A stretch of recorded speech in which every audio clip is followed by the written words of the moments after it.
Salam bahagia tim lover dimanapun Anda berada. Kembali bersama Warlo, Warung Timlo. Seperti biasa kami akan menyajikan obrolan-obrolan berkualitas tentang situasi aktual di sekitar kita. Hari ini kita bertamu ke Vape Hotel dan bertemu dengan klaster GM Vape Hotel Solo, Ibu Ika Florentina. Ya, Ika Florentina. Ika Florentina. Jadi kami ingin berbincang mengenai kondisi di sekitar kita, di mana COVID sudah menyebabkan begitu banyak bisnis, begitu banyak usaha melambat atau bahkan berhenti. Nah, bersama Bu Ika kita akan mendengarkan bagaimana para pebisnis hotel melakukan kiat-kiat ataupun upaya-upaya yang luar biasa untuk bisa tetap mengatasi, tetap survive di situasi semacam ini. Selamat pagi, Bu. Selamat pagi, Mas Ari.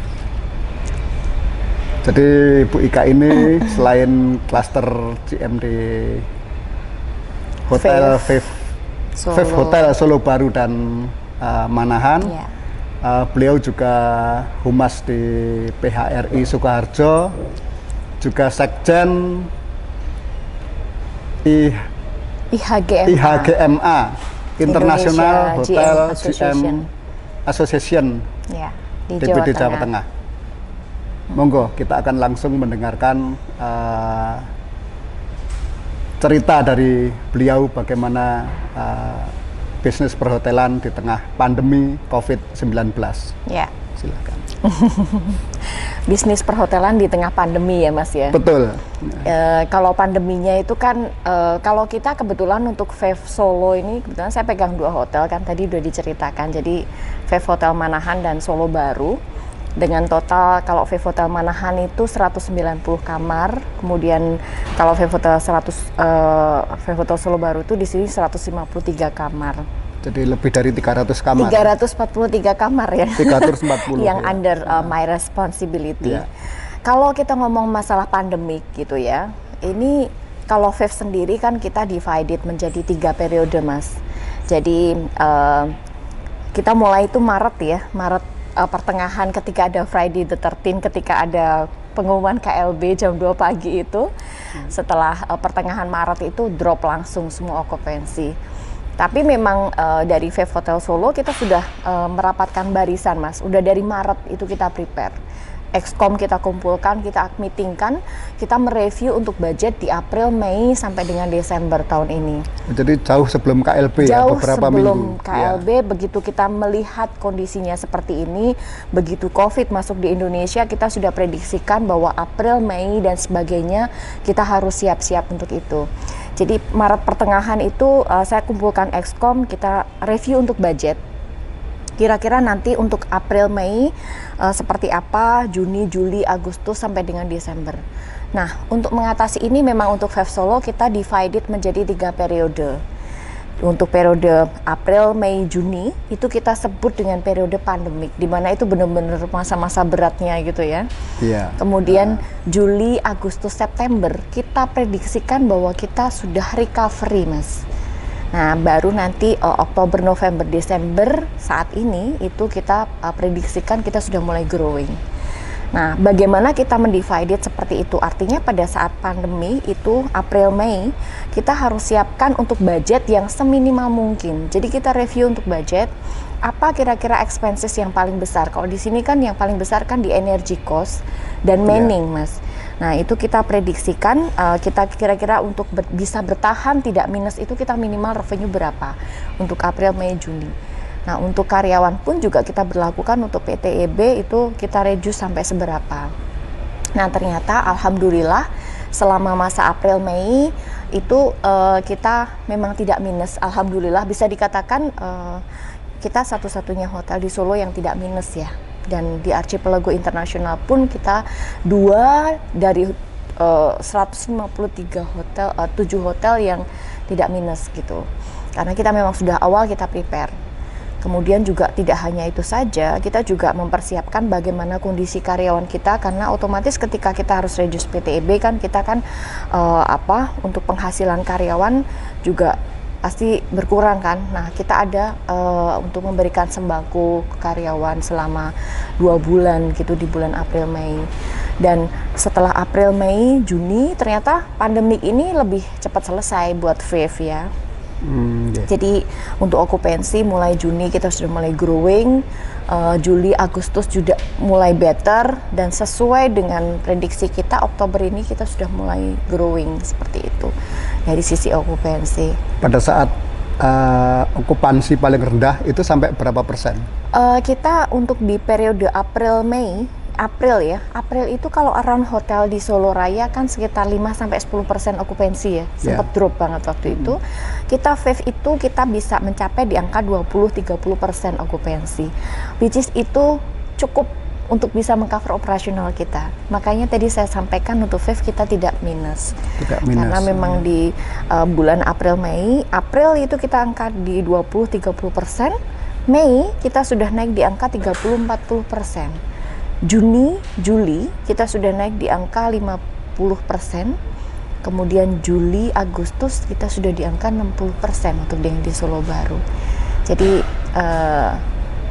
alhamdulillah, puji Tuhan, bersyukur ya, karena ini juga berkat effort seluruh staf dan karyawan Viv, tidak hanya GM-nya, tidak hanya sales manajernya, semua HOD, semua staf, karyawan, sampai ke trainee, semua kita memang berperan pada saat pandemik sampai dengan sekarang gitu. Oh iya, luar biasa. Yes.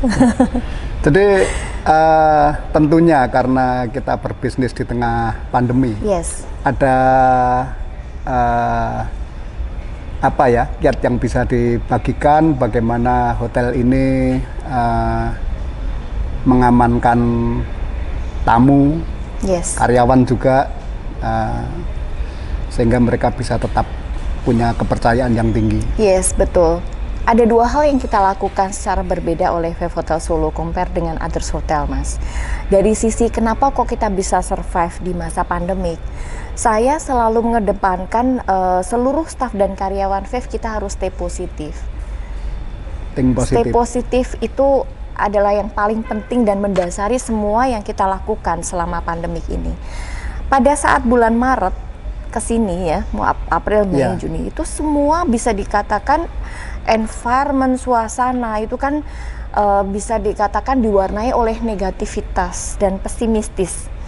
Saya mengedepankan ke semua staf karyawan bahwa tidak ada yang boleh untuk update status negatif, semuanya harus positif. Makanya dari mulai Maret, April, Mei sampai dengan sekarang, kita setiap jam 12 siang kita selalu upload tentang promosinya Hotel Viv. Dimana pada masa itu tidak banyak hotel yang muncul gitu kan, tapi Viv kita tetap sustain. Dan itu tidak dilakukan oleh sales marketing saja, itu dilakukan oleh semua komponen staf karyawan kita di sini. Itu yang kita lakukan. Makanya kita bisa upload lunch box, kita upload yang namanya akad nikah 1 juta, kita upload yang namanya frozen food, kita upload yang namanya GoFood, itu everyday. Nah, jadi pada saat meskipun kita pada saat April Mei itu kita unpaid leave ya 15 hari, kita tetap suasana kerja tetap seperti biasa. Saya sendiri dari sejak Maret sampai sekarang pada saat pandemik, saya tetap memberlakukan morning briefing setiap hari itu online. Itu setiap setengah jam setiap hari. Jadi saya sendiri selalu lead semua HOD directly. Kemudian kita juga masih mengadakan untuk sales meeting, ada credit meeting, ada room division meeting, itu semua berjalan normal. Meskipun kita unpaid leave 15 hari atau bisa dikatakan gajinya hanya 50% ya Mas ya. Tapi kita tetap kerja itu tetap seperti biasa. Kan itu yang kita lakukan secara berbeda. Dari sisi safety yang kita lakukan banyak sekali Mas. Dari mulai Maret itu kita sudah menggariskan bahwa semua staf karyawan harus memakai APD. Yes, jadi memang bukan face shield karena face shield kan tidak terlalu nyaman ya untuk di operasional. Tapi kayak misalnya semua tim di front office, service semuanya harus pakai hand glove semuanya harus pakai masker. Kemudian upon check-in, pada saat check-in mulai bulan Maret itu kita sudah memberlakukan semua tamu-tamu harus mengisi riwayat perjalanan mereka. Yang pada saat itu PHRI belum mengeluarkan guidance untuk new normal, kita sudah di situ. Karena saya sendiri sangat concern kan dengan safety-nya karyawan kami kan. Pada saat seperti ini kan kita harus tahu, kita harus trace tamu-tamu kita dari mana. Jadi pada saat tamu check-in itu mereka harus mengisi satu form khusus, mereka dari mana, domisilinya di mana, tujuan mereka di sini untuk apa, kemudian apakah kondisi mereka dalam kondisi yang sehat atau sakit, apakah mereka berhubungan dengan keluarga yang tidak sehat dan sebagainya. So itu dari sisi ketika mereka check-in. Dan pada saat mereka check out pun kita juga memberlakukan adanya pembersihan melalui disinfektan. Itu sudah kita lakukan dari Maret. Di dalam kamar ya? Yes, jadi pada saat mereka check out semuanya harus disemprot. Treatment untuk linen pun juga kita berlakukan secara berbeda. Jadi memang kita sudah bisa dikatakan one step ahead itu sudah kita pikirkan. Bahkan saya pun juga ketika dalam masa pandemi kan tidak semua floor kita buka. Karena ada 12 lantai kan untuk VIV kan. Kita pun juga melakukan rotasi untuk penggunaan floor. Karena kan kita juga harus memperhatikan untuk kalau bayang ya kalau kamar-kamar nggak pernah dipakai kan sebulan 2 bulan kan maintenance-nya. Iya. Saya pun juga tetap harus keliling bahwa itu harus ada rotasi kamarnya seperti itu. Dari sisi safety. Dari sisi tamu pun juga dengan kita memberlakukan seperti itu ternyata tamu-tamu merasa feel comfort, merasa safe untuk di VIV. Jadi memang kita strength point kita tuh kalau nginep di VIV itu mereka merasa nyaman, Mas. Ada beberapa yang tamu-tamu repeater yang biasanya langsung mereka japri kalau reservasi harus saya gitu kayak gitu ya ada. Itu mereka sempet cerita, Mas. Mbak aku kemarin cobain hotel bintang 4 gitu kan karena kan murah kan sekarang ini. Banyak tapi diskon. kok ya banyak diskon kan Mas. Tapi ketika stay di sana kok hotelnya gelap, surem gitu. Terus juga staff-staffnya juga kayak robot gimana sih gitu. Nah makanya itu kalau dengan mereka cerita kayak gitu kan puji Tuhan alhamdulillah. Berarti kalau di VIV itu kan memang mungkin kalau Mas Ari juga ketika masuk di lobby kan merasakan ya environment kita yang VIV, yang fun, fresh and friendly itu yang selalu kita kedepankan. Jadi kenapa tamu-tamu tetap stay di VIV gitu. Di antara meskipun banyak promo-promo hotel bintang 4 tapi tetap memilih di VIV gitu. Ada beberapa yang mau kita arahkan untuk ke hotel bintang 4 juga mereka enggak, saya di VIV aja kayak gitu. Makanya ya bersyukur ya Mas ya. Lebih banyak bersyukur seperti itu. Oke, kita belum tahu COVID ini akan berakhir kapan. Yes. Jadi meskipun begitu kita tidak boleh berdiam diri. Betul sekali. Kira-kira apa, Pak Ika, yang masih bisa kita lakukan? Mungkin juga dilakukan oleh pebisnis hotel pariwisata yang lain dan kira-kira untuk bisa kita melewati masa-masa sulit ini. Iya. Kalau kita melihat dan bukan memprediksi ya, karena kita bukan peramal, tapi kita melihat kondisi saat ini untuk bisnis COVID ini kan tidak akan berakhir dalam waktu dekat for sure ya. Bahkan bisa dikatakan sampai dengan tahun depan gitu kan. Artinya nah dengan kondisi seperti ini ya, yang harus kita lakukan adalah bagaimana kita bisa bersama-sama berkolaborasi untuk tetap menyebarkan aura positif, Mas. Jadi yang berat sekarang ini adalah bagaimana kondisi mental kita ketika kita merasa down gitu kan dengan suasana bisnis yang seperti ini, yang unpredictable, yang nggak tahu kapan akan berakhir. Dari saya sendiri dari Hotel VIV ya, VIV Hotel Solo. Yang saya lakukan, kalau tadi saya berlakukan untuk ke semua staf karyawan saya harus stay positif, harus selalu semangat, harus selalu bahagia meskipun dalam kondisi yang susah. Nah, yang harus kita lakukan, teman-teman media, teman-teman pariwisata, seluruh stakeholder pariwisata di Solo Raya dan Jawa Tengah, kita berharap harus bisa berkolaborasi untuk menyebarkan aura positif. Bagaimana adalah dengan bagaimana kita berpikir untuk one step ahead dengan menyikapi situasi kayak gini, tidak berpangku tangan, but we have to do something, Mas. Seperti yang dilakukan Five Hotel Solo, kita bulan lalu kita sudah melakukan travel agent gathering ke Pekalongan. Mungkin kalau di hotel-hotel lain sekarang sales call aja masih mikir-mikir, kita sudah ke Pekalongan dan kita di sana tidak hanya mempresentasikan tentang Hotel Five, tapi dari saya pribadi, saya datang ke sana lebih ke menyebarkan aura positif. Come on, seluruh travel agent, kita harus positif, kita harus semangat, kita nggak bisa berpangku tangan. Dan saya share ke mereka bahwa dengan adanya perubahan kebiasaan, dengan adanya pandemi ini, sekarang kita harus bagaimana membuat sebuah paket yang safe, atau health, cleanliness, safety jadi first priority. Ini yang saya share ke mereka. Bagaimana mereka harus membuat paket-paket wisata yang nyaman, yang aman kan dengan situasi new normal. Dan ternyata pada saat saya di Pekalongan kemarin dihadiri oleh sekitar 25 travel agent di Pekalongan, mereka sangat interest dan mereka sangat semangat, Mas. Nah, setelah travel agent gathering itu, mereka bahkan minta untuk kita invite untuk datang ke Solo. Nah, besok November itu di tanggal 15 November kita akan mengadakan farm trip yang dilakukan oleh Five Hotel Solo. Makanya kemarin mungkin saya pernah mungkin share untuk rilis kita, Five Hotel Solo siap untuk gerakan pariwisata Solo Raya. Jadi kita nanti November kita mengundang 30 travel agent dari Pekalongan untuk kita datang ke Solo Raya. Kita juga berkolaborasi dengan destinasi pariwisata di Solo Raya. Ada beberapa destinasi wisata yang mau kita ajak untuk berkolaborasi maju bersama. Kita akan ajak mereka untuk mengunjungi Museum Batik Danar Hadi, mengunjungi untuk The Heritage Palace di Sukoharjo, mengunjungi Bukit Sekipan di Karanganyar, kemudian mereka stay-nya di Five Hotel Solo, seperti itu. Dan kalau seperti itu kan sebenarnya kemarin juga saya sempat sounding dengan Dinas Pariwisata Solo, tidak untuk meminta support, tidak, tapi just information aja, karena kita juga paham dalam situasi kayak gini pemerintah daerah juga nggak bisa banyak bergerak, Mas. Budget semuanya udah ke COVID semua kan.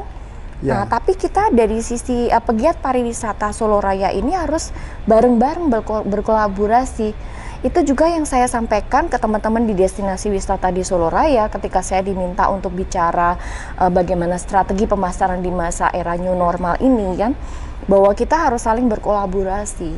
Ini waktu kita untuk bahu-membahu dan berkolaborasi supaya kita bisa bertahan di situasi sulit ini. Bersama-sama begitu. Betul, bersama-sama kita bisa gitu. It is not about budget, tapi bagaimana komitmen seluruh pegiat pariwisata ini untuk maju bersama. Karena sekali lagi ini akan terus berlangsung sampai dengan setahun 2 tahun ke depan kan, Mas, mungkin sampai 3 tahun bahkan semoga kalau tidak, ya kan sampai 2024 bahkan untuk resesi akan di situ dan sebagainya. Kalau kita ngomongin situasi ekonomi yang seperti ini dan kita panik dengan itu kan lebih parah lagi kalau kita berpangku tangan atau pasrah misalnya ya kan.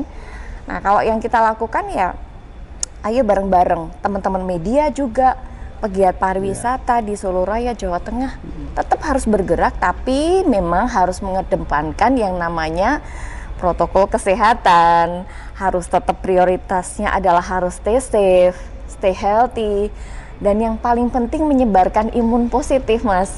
Betul. Harus stay happy itu ya. No matter what happen ya. Apapun yang terjadi ya harus stay happy gitu supaya imunnya positif terus, Mas. Gitu. Tadi disebutkan upaya ke pemerintah sejauh ini tadi ke Dinas Pariwisata ya, sebatas information. Kira-kira sebetulnya apa yang diharapkan dari dunia perhotelan, langkah apa atau kebijakan apa dari pemerintah yang saat ini sangat dibutuhkan tapi belum terjadi atau belum dirasakan? Iya, kalau karena saya pegang 2 hotel, satu di Sukoharjo, satunya di Solo gitu. Saya melihat sih untuk overall perkembangan city occupancy hotel kan masih drop ya saat ini ya, Mas ya. Sekitar 20-30% memang untuk operasional masih berat ya. Sebenarnya yang dibutuhkan untuk kita dari dunia pariwisata itu adalah yang kemarin sudah dilakukan itu stimulus pajak, Mas. Stimulus pajak. Itu tetap diperlukan.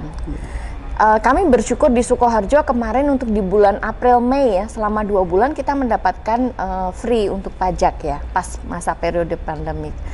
Tapi setelah itu berakhir gitu dan tidak diperpanjang lagi. Kami juga paham sih situasi pemerintah daerah saat ini juga membutuhkan untuk pemasukan dana ya. Ya, cuman mungkin kayak yang sekarang masih berjalan di Surakarta, kita masih mendapatkan stimulus meskipun based on pengajuan. Itu saya pikir itu bagus sekali, Mas. Jadi pemerintah daerah memberikan stimulus berupa diskon pajak gitu, entah berapapun, tapi paling tidak itu bisa memberikan mensubsidi kita lah untuk di sisi expenses dan operasional ya. Jadi karena kan kalau pajak itu kan based on revenue kita ya, semakin tinggi revenue ya pajaknya tinggi kan. Ya. Kalau nggak ada revenue ya nggak usah bayar pajak kan begitu sebenarnya. Tapi alangkah indahnya kalau misalnya itu tetap dilakukan paling tidak ya sampai dengan tahun depan, Mas.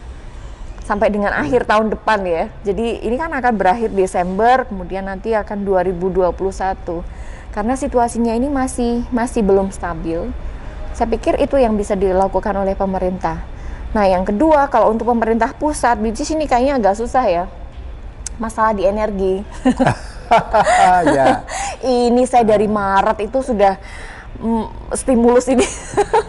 Tapi pernah mengajukan atau yes. Oh, ya. Kita sendiri teman-teman PHRI juga bareng-bareng sebenarnya, tapi memang dari selalu dijawabnya itu kebijakan pusat gitu kan. Ya.